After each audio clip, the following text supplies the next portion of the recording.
आज हम पढ़ेंगे ब्लड ग्रुपिंग। ब्लड ग्रुपिंग का सबसे पहला हमारा टॉपिक है एबीओ ग्रुपिंग। एबीओ ग्रुपिंग जो है वो किसके बेस पे होती है?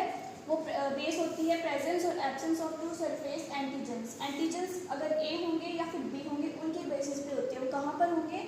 आरबीसी की प्लाज्मा मेम्ब्रेन पर। सबसे पहले हमारा आता है blood group. Blood group A है तो उस पर एंटीजन ए होगा। अब एंटीजन ए है तो उस पर एंटीबॉडी कौन सी बनेगी? बी बनेगी। और फिर अगर उस पर एंटीबॉडी बी है तो उसको जो डोनर वाला ग्रुप होगा वो कौन सा होगा? ए या ओ। और रिसेप्टेंट कौन होगा? ए से ए या फिर ए बी को ही दे सकता है वो, और किसी को नहीं दे सकता। ब्लड ग्रुप अगर हमारा बी है तो बी पे जो एंटीजन होगी वो बी ही होगी, पर एंटीबॉडी कौन सी होगी? ए। और डोनर ग्रुप कौन सा होगा? बी या फिर ओ। और रिसेप्टेंट कौन से होगी? बी या फिर ए बी। ठीक है। अब ब्लड ग्रुप हमारा ए बी आता है तो उस पर एंटीजन कौन से होंगे? ए और बी दोनों होंगे, एंटीबॉडी कोई भी नहीं होगी। क्योंकि आपको पता ही है एंटीजन और एंटीबॉडी सेम नहीं होते। अगर सेम होंगे तो क्या हो जाएगी? ब्लड क्लम्पिंग हो जाएगी, जिसके कारण क्या है? आरबीसी डिस्ट्रक्टिंग हो जाएगी। इसलिए अब इसके एबी के अंदर ए और बी एंटीजन है तो एंटीबॉडी नेल हो जाएगी, कोई भी नहीं होगी। तो डोनर ग्रुप कोई भी हो सकता है, ए डी ए बी और ओ सब हो सकते हैं। और रिसेप्टेंट कौन होगा? सिर्फ और सिर्फ ए बी। वहीं हम बात करें ब्लड ग्रुप ओ बी की तो इसके अंदर कोई भी एंटीजन नहीं होता। एंटीजन कोई भी नहीं, इसमें एंटीबॉडी कौन सी हो सकती है? ए और बी दोनों हो सकती है। और डोनर ग्रुप क्या होना चाहिए? ओ। और रिसेप्टेंट कौन हो सकता है? कोई भी हो सकता है, ए बी बी ओ। ठीक है। तो जो ओ होता है वो यूनिवर्सल डोनर है। यूनिवर्सल डोनर का मतलब वो हर किसी ब्लड ग्रुप को डोनेट कर सकता है। और जो ए बी है वो यूनिवर्सल रिसेप्टेंट है, यानी कि वो हर किसी से ले सकता है। एंटीजन क्या है? Chemical that induce immune system. ये एक ऐसा फॉरेन पार्टिकल है जो हर एक एंटीबॉडी को इम्यूनिटी सिस्टम को एंटीबॉडी बनाने पर रिस्पॉन्स करता है कि तुझे बनानी ही बनानी पड़ेगी। फिर एंटीबॉडी क्या है? ये इसका रिस्पॉन्स बनाती है। ठीक है। और आपको मैंने जैसे कि बताया अभी एंटीजन और एंटीबॉडी सेम होंगी तो क्या हो जाएगी? ब्लड क्लम्पिंग हो जाएगी, जिसके कारण क्या हो जाएगा? आरबीसी डिस्ट्रक्शन हो जाएगा। ओके। सो फ्रेंड्स हमारा टॉपिक है आरएच ग्रुप। आरएच ग्रुप क्या होता है? इसके अंदर मतलब जो एंटीजन होते हैं वो आरएच प्रेजेंट होते हैं। और जो हमारी आरबीसी के सरफेस है तो क्या प्रेजेंट होता है? रेसिस मंकी प्रेजेंट होती है। इसकी जो पूरी फुल फॉर्म है वो रेसिस मंकी है, प्रेजेंस ऑन रेसिस मंकी। ठीक है। सो हमारे जो आरबीसी अगर उसके अंदर आरएच प्रेजेंट है तो 80% ऑफ ह्यूमंस के उसका जो रेशो होता है वो वर्ल्ड के हिसाब से देखिए अभी 80% जो ह्यूमंस होते हैं उनके अंदर आरएच प्रेजेंट होता है और 20% ऑफ ह्यूमंस के अंदर आरएच नहीं होता, एब्सेंट होता है। ये तो हमें देख लिया वर्ल्ड का रेशो। अब हम इंडिया का देखें तो 97% ह्यूमंस में प्रेजेंट होता है और 3% में एब्सेंट होता है। हमारे जो आरएच ग्रुप होते हैं जो पॉजिटिव हो चाहे वो नेगेटिव हो, दोनों के अंदर ही हमारी जो एंटीबॉडी होती है वो एब्सेंट होती है। अब हम आपको एक छोटी सी चीज़ बताती हूँ, मैं एग्जाम्पल बोल सकती हूँ आपसे।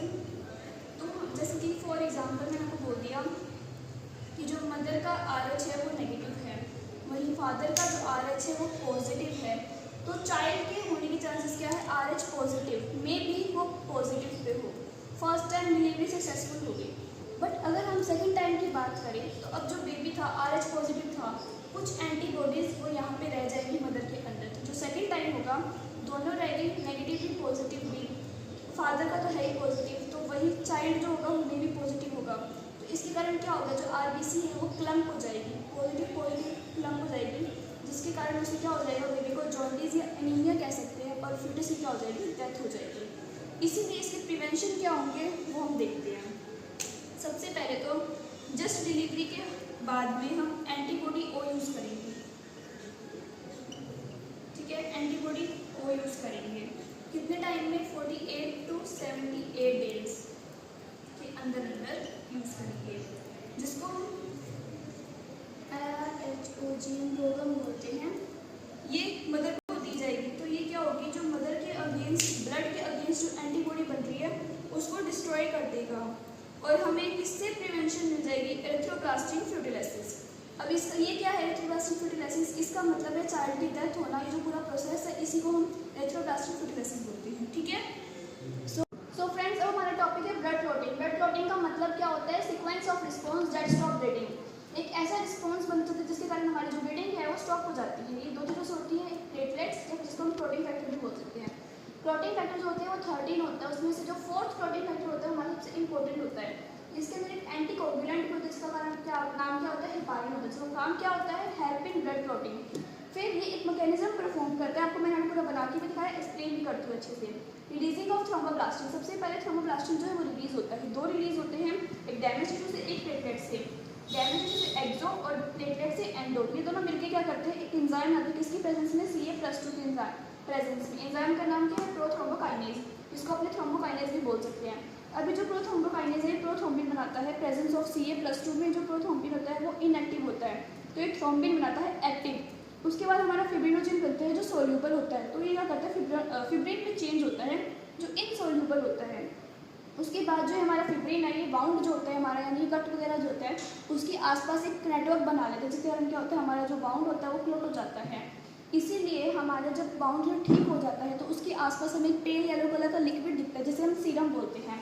तो हमने इसके बारे में पढ़ा भी था कि अगर हम ब्लड बेसिक कॉर्पस है उसको माइनस करेंगे तो हमें प्लाज्मा मिलेगा, और प्लाज्मा में से फिब्रिनोजन को माइनस करेंगे तो हमें सीरम मिलेगा। ओके गाइस, सो फ्रेंड्स, मैंने लास्ट दो लेक्चर्स को और आज के लेक्चर में कंबाइन कुछ क्वेश्चंस दिए आपको, ये आपको सॉल्व करने हैं, मुझे कमेंट में इनके आंसर्स बताने हैं, ठीक है। और जो आपको इनके आंसर्स है वो मैं कल की वीडियो में दे दूँगी, तो आप यहाँ पे एक बार क्वेश्चंस देख लो कि थ्रोम्बोप्लास्टिन जो है वो कहाँ से सिक्रीट होता है, कौन सिक्रीट करता है, फिब्रिनोजन का जो कन्वर्जन होता है फिब्रिन के अंदर वो कैटेलिस्ट, एज ए कैटेलिस्ट उसमें कौन वर्क करता है।